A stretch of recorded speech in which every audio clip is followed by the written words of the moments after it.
just wanted to address some other things that I might have addressed in my previous video about where the podcast stands and just the state of things right now. And also just wanted to give some pros and some cons, or for lack of better phrasing, the good and the bad of what I experienced at the protest today downtown. If for those of you who didn't know, we gathered at the Circle, Indianapolis, Indiana, and we protested. If you're, depending on which video I use, you can see these are images I took from the protest. So yeah, I'll probably start with that. We showed up early, walked, got something to eat, got back, and then it was starting to pick up. There was no violence. A lot of people sharing their thoughts in groups. People holding signs, of course. People taking pictures, things of that nature. Not until a little later is when we started to experience a little static. Someone was tagging, and officers showed up. I don't know who called the police, but they showed up like 6 or 7 deep, including some cops that were patrolling on their bicycles. I don't know who called the cops, like I said previously, but they come up, they get somebody. It looks like they just walked up and grabbed somebody, because it didn't look like anybody was like, yeah, it was him. And that prompted people to follow them to the car with our chants, justice, no peace, hands up, don't shoot. Followed them into the street because it looked like they had just grabbed a random guy. Nobody had prompted them to that was the guy that did it or anything like that. But yeah, it went to that. Cops were telling people to clear the street. It went from that to them playing over a loudspeaker. Now that this protest has become unlawful, asking us to disperse with the consequence of possibly being arrested if we did not. And we did it. We walked up what I believe to be Pennsylvania. We did 2 laps around the circle, went down one street, came back to the circle, went up another street, and kind of made our rounds around downtown. And it was a good demonstration. It was a good show that we're not fearful of being arrested. It was a good show of solidarity, and it was a good turnout. It was a good turnout. There was hundreds of people there. Everybody actively participating. No people on nothing dumb. No violence, as I said. People there that were just helping in the most little ways. Bottles of hand sanitizer, passing out bottles of hand sanitizer, granola bars and passing out water bottles. People there with first aid kits in case it would turn into what happened Sunday when a lot of the downtown was damaged. Our central part of the middle part of downtown was damaged. Just people helping out in the most little of ways, but definitely all needed. Everybody has their role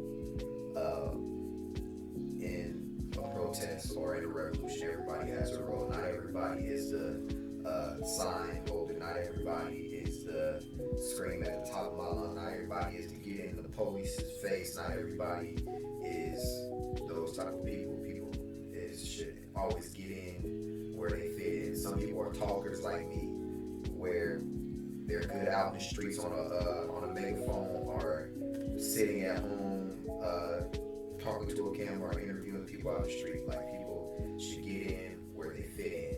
If you feel like you don't have any skills, and just get up and go out, protest. That's the easiest way. You definitely are contributing to a cause. Everybody that attends one of those is contributing to the cause. So that was all the good. Some points that I made in my previous video was, in protests there's always a chance for violence, even peaceful protests. There's always a chance for violence. You can see it all through the media. A man was holding a bow and aiming a bow at some people in LA, if I'm not mistaken, and he was jumped. Rightfully so. There will be violence because there will be agitators. The police will encroach, and if you do hold your ground, they will use whatever is necessary to disperse the area. So there will be violence. There wasn't any of that the protests today, which some might view as good, some might view as bad. I see it as a good thing. I felt like without violence, the point was definitely made. It was definitely a valiant effort.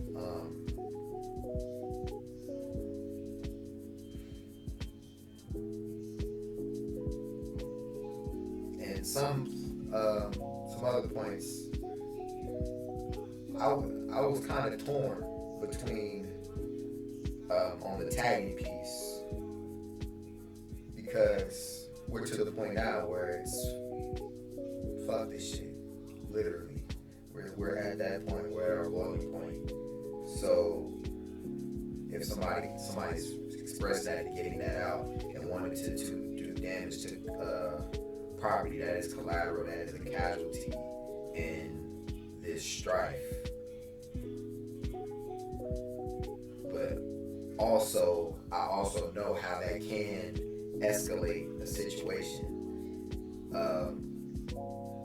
Sure, we were lawfully assembled. Whoever is the measuring stick for what is a lawful assembly, we clearly went off of that after somebody tagged, even though to me it just seemed like they were trying to find any reason to get us to break up. The police were kind of hovering around.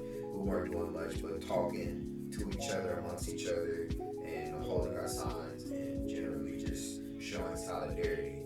But so on one side I can say, yeah, fuck all this shit, spray all this shit, and on the other side I can definitely see how it can escalate to something much worse. And that's something we must keep in mind, that anything we do can escalate the situation. And I think I kind of harped on that a little bit in my previous video.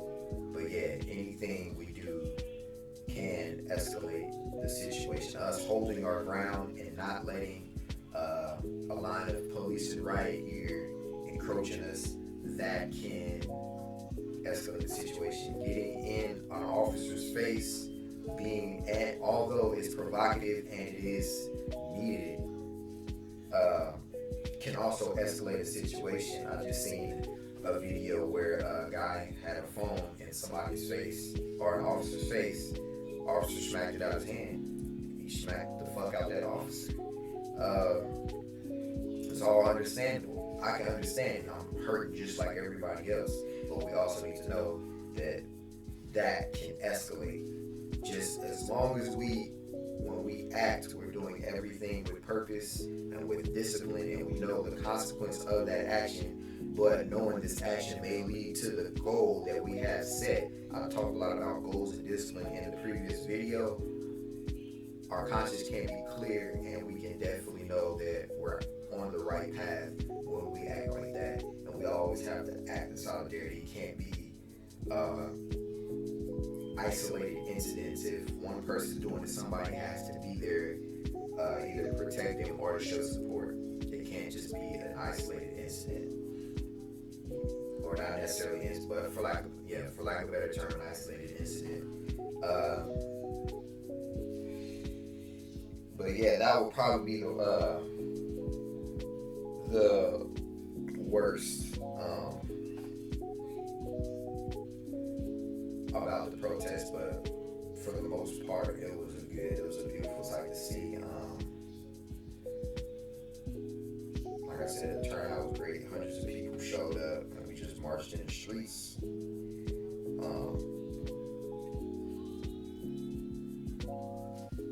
I want to go out on a limb and say there really is no such thing as a peaceful protest.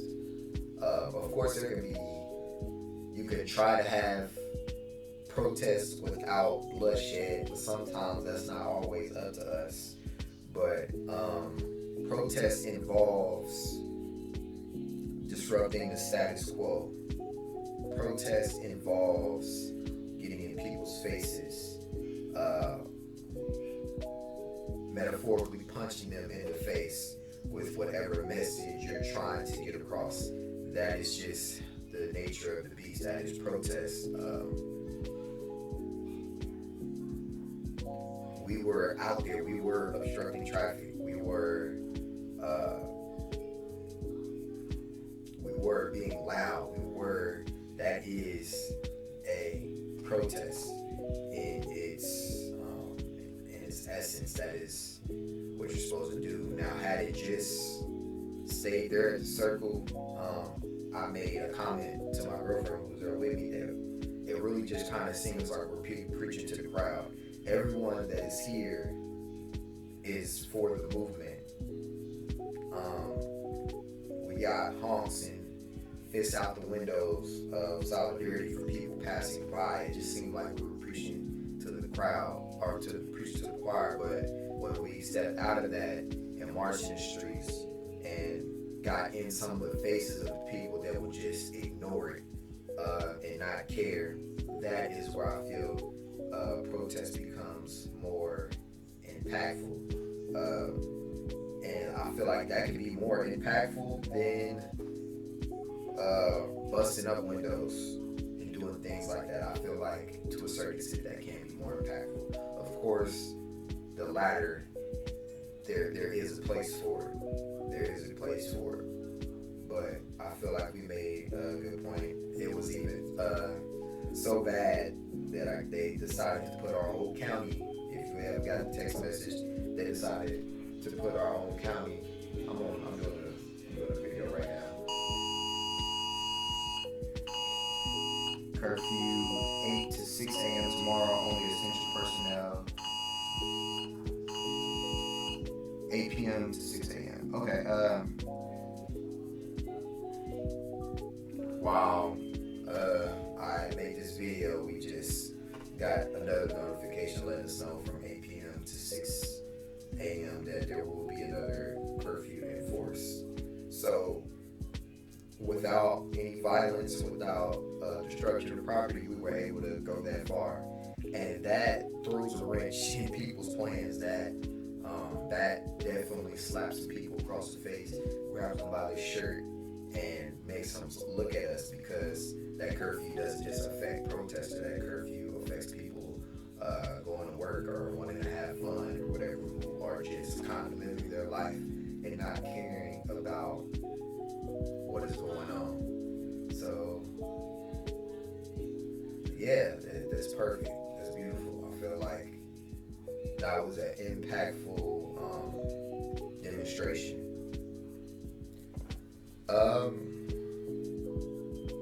I don't have really much on that besides, so let's just get back out there and do it again.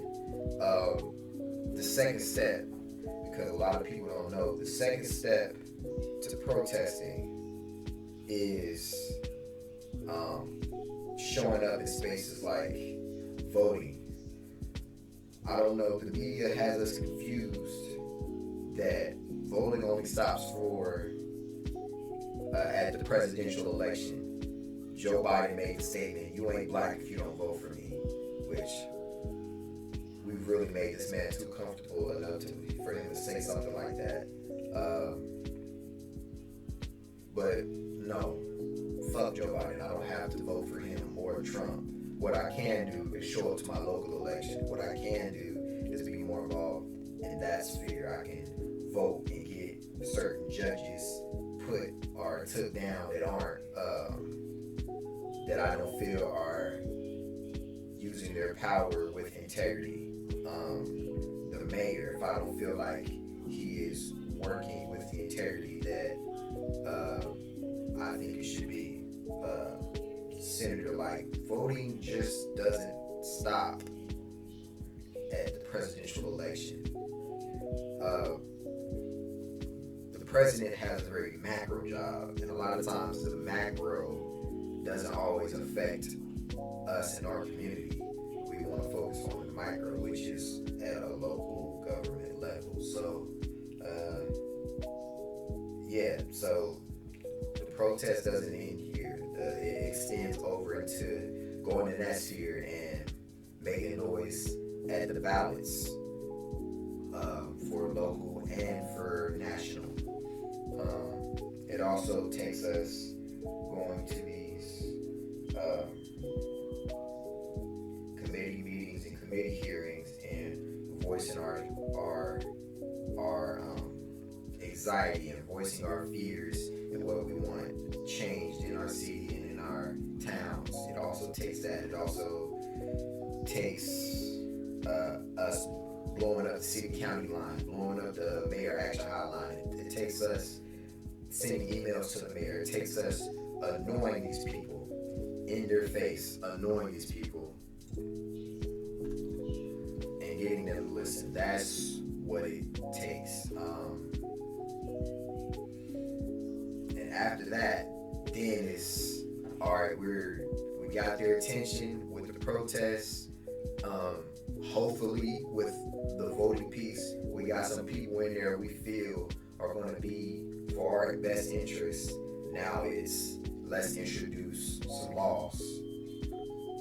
Let's introduce policy changes.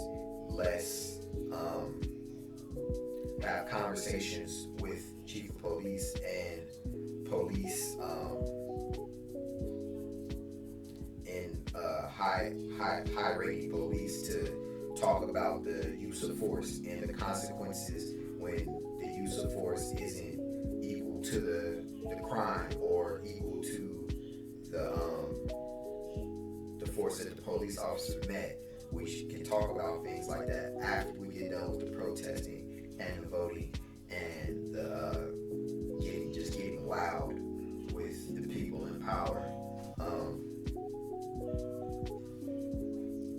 Coming up with some type of committee with the police. Killer Mike talked about this. It was a committee in Atlanta that was that reviewed police cases and viewed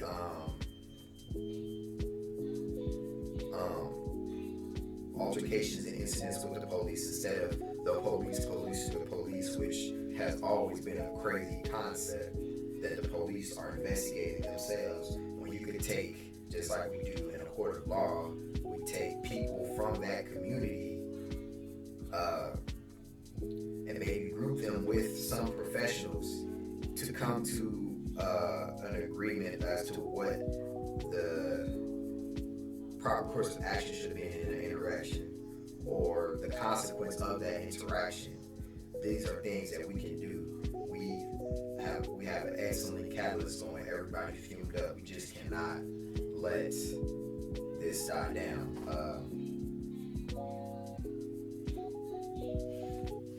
On that note, I feel like I don't have anything else to say. If you have any questions about the direction of the podcast, DM with those podcasts, just feel free to DM me at David Musician on Instagram or law.indie for Lawrence. And through one of us, you'll be able to get various contact information because I can't remember off the top of my head. But if you have questions, if you have anything to contribute to the conversation, whether that's from the artistic sphere or the academic sphere, poetry, a paper you wrote, that you want to share with the rest of the young adults, just feel free to send it to us. Every time we have an episode, we will have a part of the episode where we talk about a few of the things that we're into. This is just to spread that leadership knowledge and love that we want to do.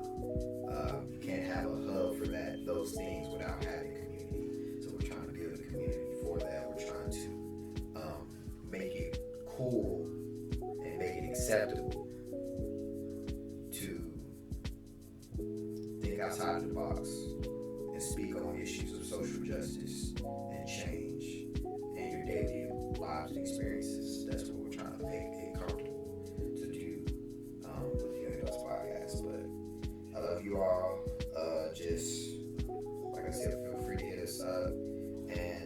safe out here. Definitely think, be disciplined,